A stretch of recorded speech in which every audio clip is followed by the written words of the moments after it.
ପିଲାମାନେ ତୁମମାନଙ୍କୁ ଆମ ଚ୍ୟାନେଲ ଓଡ଼ିଆ ମିଡିୟମ ଷ୍ଟଡି କି ସ୍ୱାଗତ। ଆଜି ଆମେ ଚତୁର୍ଥ ଶ୍ରେଣୀ ଆମେ ଆମ ପରିବେଶ ବହିର ସପ୍ତମ ଅଧ୍ୟାୟ ଆମ ଜାତୀୟକତା ଓ ଆମେ ବିଷୟଭିତ୍ତିକ ପ୍ରଶ୍ନୋତ୍ତର ସହିତ ଅଭ୍ୟାସର ମଧ୍ୟ ପ୍ରଶ୍ନୋତ୍ତର କରିବା। ଭିଡ଼ିଓଟି ଆରମ୍ଭ କରିବା ପୂର୍ବରୁ ଯଦି ଆମେ ସବସ୍କ୍ରାଇବ କରିନାହ କି ଚ୍ୟାନେଲ ନୂଆ ତାହେଲେ ସାଙ୍ଗେ ସାଙ୍ଗେ ସବସ୍କ୍ରାଇବ କରିନିଅ। ଆଉ ଡେରି ନ କରି ଆରମ୍ଭ କରିବା ଆଜିର ବିଷୟ ଆମ ଜାତୀୟକତା ଓ ଆମେ। यापर अभ्यास कर देख टे बुझे दूसरी ये बहुत इंपोर्टाट चैप्टरटे भल पढ़ मन रख बुझे अभ्यास करवा। आम देश ना जान भारत आम से कोटी कोटी लोक बास करती। आम समस्त चालीचलन अलग भाषा भी अलग। चालीचलन अर्थ चलवा किए कौ आम देश में कोटी कोटी लोक बास करती जानते। आम समस्त चालीचलन अलग भाषा भी अलग। चालीचलन आम पोशाक अलग भाषा अलग आम पर्वपर्वाणी अलग आम सब अलग। ओडिया बंगला हिंदी तमिल तेलुगु मराठी कन्नड़ असमिया आदि अनेक भाषा आम देश लोक मैंने कथबार्ता हुए। भाषा भी बहुत प्रकार। हिंदी आम राष्ट्रभाषा हिंदी हूँ राष्ट्रभाषा। आम देश में अनेक धर्मर लोक बास करती। केतक धर्मर उपासना स्थल उपासना पूजा करती उपासना स्थल धर्मग्रंथर नाम जो धर्म लेखा होता है गोटे बही भाया ग्रंथ भाया धर्म ग्रंथ नाम तले दि जाए कोठर लेखा बहुत ये जो कोठर जिते सब अच्छे मन रख धर्म नाम उपासना स्थल धर्मग्रंथ नाम। हिंदू उपासना मंदिर धर्मग्रंथ है गीता। मुसलमान धर्मर उपासना स्थल है मस्जिद धर्मग्रंथ नाम है कोरान। ख्रीस्टियान मानकर गिर्जा उपासना स्थल धर्मग्रंथ नाम है बाइबल। धर्मर नाम हो सिख उपासना स्थल हूँ गुरुद्वार ग्रंथर नाम हूँ ग्रंथ साहेब।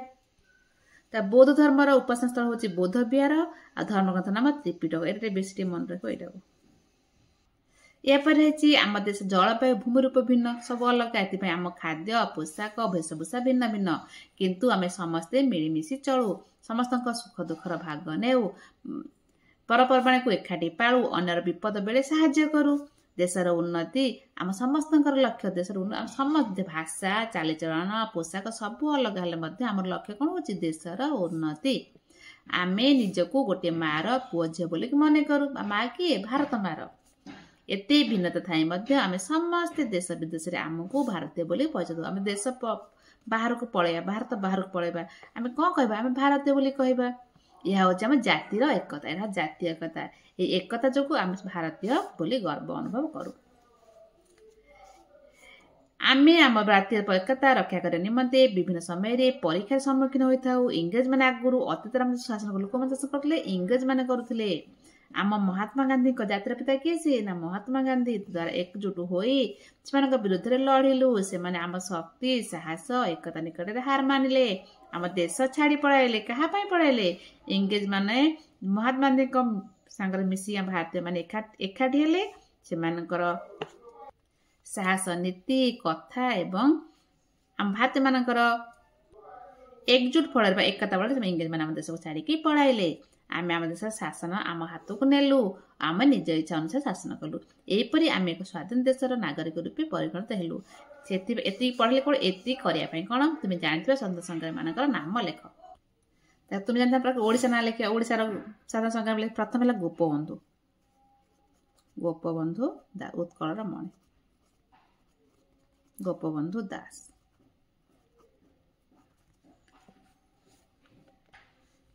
चंदन हजूरी से प्रथम चंदन हजूरी इंग्रेज मान सहित लड़े करथिले। तापर होची वीर सुरेंद्र साय संबलपुर सुरेंद्र साय। तापर लिख पार लक्ष्मण नायक पढ़ी लक्ष्मण नायक विषय रे पूर्व श्रेणी रे लक्ष्मण नायक। तापर सुभाष चंद्र बोस ओडिशा रे जन्म सुभाष चंद्र बोस सुभाष चंद्र बोस। रमा देवी चौधरी जानती रमा देवी ये ओडिशा कथा। ये भारत कथा लिखना महात्मा गांधी तो जान महात्मा गांधी आउ लिख पार आम जवाहरलाल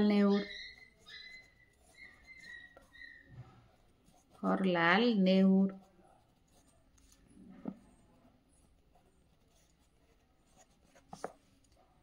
सरदार वल्लभ भाई पटेल सरदार वल्लभ भाई पटेल मन रखिब वल्लभ भाई पटेल आ लिख पारे बाल गंगाधर तिलक बाल लिख पारे भगत सिंह लिख पार फांसी दे मारते भगत सिंह आउर चाहिए लिखिपार बर्तमान पढ़ी नब बर्तमान अभ्यास को जीवा अभ्यास अच्छी कोठर खाली स्थान पूरण कर राज्य नाम भाषा ओडिशा रहा ओडिया आंध्र प्रदेश तेलुगु आंध्र प्रदेश भाषा लिखा तेलुगु मन रखिब पश्चिम बंगर भाषा बंगला तमिलनाडु भाषा तमिल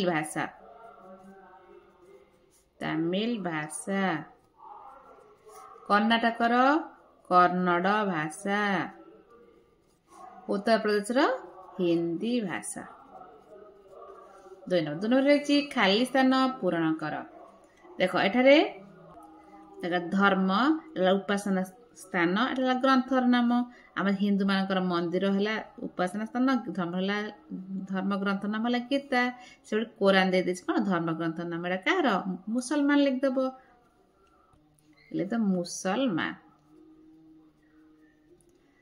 तांकर उपासना स्थान है मस्जिद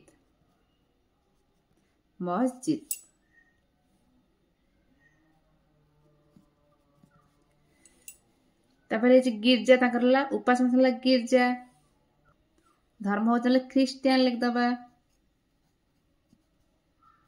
ख्रीस्टियन आ ग्रंथ नाम है बाइबल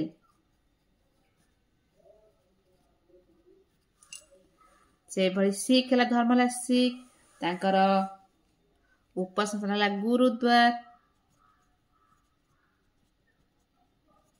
तुमको धर्म ग्रंथ नाम हूँ ग्रंथ साहेब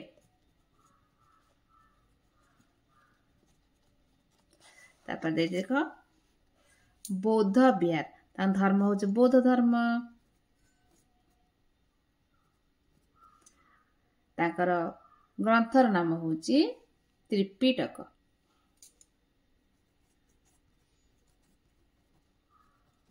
से सब लिखिदेले 3 नंबर जी गोटे 2 वाक्य निम्नलिखित प्रश्न उत्तर दिय क जातीय एकतार अर्थ कौन मतलब 2 धाड़ी भितर एडजस्ट करा पड़े बही रे लिखिब आम देश सर्ट कर लिखिदे आम देशर खाद्य भाषा परपर्वाणी वेशभूषा चालीचलन सबू भिन्न हेले मध्य आमे समस्ते भारतीय यह जातीय एकता बोली कह जाए ये सर्ट तुम बेसी कर लिखिब आमर चालीचलन भाषा धर्म खाद्य पोशाक सब भिन्न हेले मध्य आमे समस्ते मिलमिशी चलू समस्तंकर सुख दुखर भागी हो परपर्वाणी को एकाठी पालू अन्यर विपद बेले साहाय्य करू आमे निजको गोटे मार पुओ झील बोली मने करू एते भिन्नता थाई मध्य आमे समस्ते देश विदेश रे आमको भारतीय बोली परिचय दौ यह ही होउची आमर जातीयकता एते न लिखि एते लिखिदेले मध्य चलिबो ख नंबर मिलिमिशी काम न कले देशर की क्षति हबो एलिद उत्तर मिलिमिशी काम न कले आम भितरी कलकजिया और गंडगोल सृष्टि हबो देशरे एकता रहिबो नाही देशर प्रगति रे बाधा सृष्टि हबो ग नंबर देशर उन्नति पाई कोन करबा दरकार उत्तर आमको शिक्षा कृषि शिल्प स्वास्थ्य आदि रे उन्नति करबा को पड़िबो सभ्य सुखरे रहिले देशर उन्नति हबो वर्तमान नंबर सरी गला प्रश्न उत्तर या पर हमें आम संबल परिवेश आदिवासी जीवनधारा विविधता और विभस विषय प्रश्न उत्तर करवा रहुछि जय जगन्नाथ।